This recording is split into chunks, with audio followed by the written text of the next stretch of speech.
Welcome to Advanblack's YouTube channel. I'm Steve, the service technician for Advanblack, and today I'm going to show you how to install your new extended side covers. Once you get your extended side covers in from Advanblack, you'll notice one thing right off the bat that's different, and that's the pins in the back. We do use metal pins. We don't use the plastic ones that are like on your stock ones, and they are adjustable.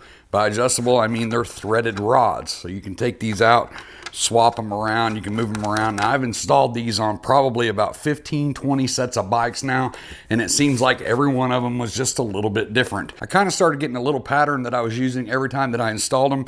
Each three of these pins are a little bit different. The long one in the bottom, shortest one in the top back, and the medium one in the top front. So I go ahead and just run those all the way in. You don't have to torque them down, just run them in. They're not going to back out on you. Once we get over here and get the bags off and get the side cover off, we'll pop it back on. We'll put the saddlebag back on the bike, and then we'll make our adjustments from there. If you go over to the website and you're checking out extended side covers, make sure that you get the ones that match your bags. If you have the full 4.5-inch Advanblack stretch bags, make sure to get the side covers that match those. If you have the Harley CVO tapered stretch bags, we have side covers for those as well. So make sure that you get the right side covers for your bags. So let's get the camera over here and I'll show you how to install these. So the first thing we want to do, guys, is go ahead and get our saddlebags out of the way. So from here, you can go ahead and remove the seat if you want to, but it's just as easy to pop the side cover off and put the new one on and leave the seat on there. Just simply grab the front and the back, pop it out, pull out on the bottom, and your side cover is off. So to put the new one on, we just put the pin in the bottom and then we push up on, get our bolts lined up with our holes and push it in. You may have to lift up on your seat if you leave it on there. Now that's installed on the bike, but we're not quite done there. We want to go ahead and reset the saddlebag, put the knobs in, secure it all the way, and see where our line is. If I need to adjust the gap between this and the saddlebag, all I do is leave the bottom one alone. I use that as a pivot point. And I take the top and the bottom, and you can run those bolts in and out. So if I run this one longer, of course, it's going to pull this out away from the frame, which would bring the fin back into the bag. And just the opposite. If I pull this one out, it's going to pull the fin away from the bag. If you use the bagger knobs that we send with the 4.5-inch stretch bags, you also have play with your saddlebag. So once you set your saddlebag on, you can make some minor adjustments with your bag. Put your knobs in, don't tighten them all the way down, just get them to where they're almost snug, where you can still move the bag. Make your adjustments with the bag, and then screw them in. So you've got adjustments in the side cover and in the saddlebags.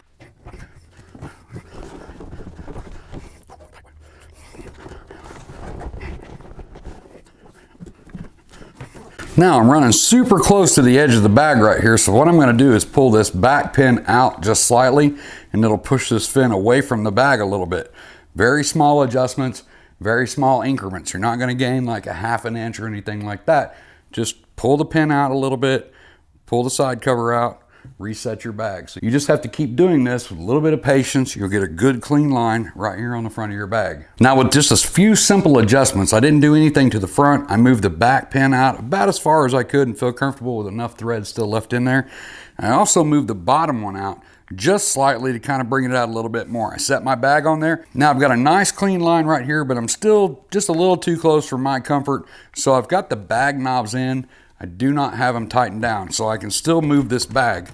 I can go ahead and lift up a little bit, pull back, right there. I can tighten these down now. And remember, when you tighten these down with the bag knobs, guys, it sucks everything together. It's really tight. You don't have to worry about it vibrating loose when you're going down the road and slipping back down and hitting your side covers. Now that I have everything tightened up, I've moved the camera straight on with the gap, so hopefully you can see this gap a little bit better. Got a nice clean line through there. I don't have to worry about my bags vibrating and hitting the side covers. You guys that have pinstripes, instead of spending all that time adjusting these pins to try to make this match, get it as close as you can, and then you still have a little bit of play in your bag if you use the bag knobs. I can push it forward, backwards, up in the front, up in the back, whatever you need to do to get the pinstripes to line up. They're all applied the exact same way, and I swear to you, I know every one of these bikes is built the exact same way, but every one that I've done has been a little bit different. Every time I do side covers or I mess with pinstripes, every bike's a little bit different. So just take your time and a little bit of patience, back and forth with your bag and fitting, and you'll have a nice clean line like that. and it'll be good. You won't have any rubbing, and it looks awesome. Now all you want to do is repeat that process on the other side, and you're done. So that's pretty much it, guys. Not a whole lot more to it. Use the pins, use your adjustments in the bags, and you're gonna have a nice clean line and a nice set of stretch side covers to go with your stretch bags. Now, if you wanna get your hands on a set of these, I'll put the link down in the description. Remember, these are for the 4.5-inch stretch bags. They have the link that follows along the bag right here. So check out the rest of the Advanblack YouTube channel, guys. The channel's just gonna keep growing. We're gonna keep adding videos to this channel for the Advanblack parts. Please hit that subscribe button and then hit that bell icon will let you know every time we upload a new video. You'll be the first one to see it. But I'm gonna get out of here and get back to work. Until the next video, as always, be safe, keep your knees in the breeze.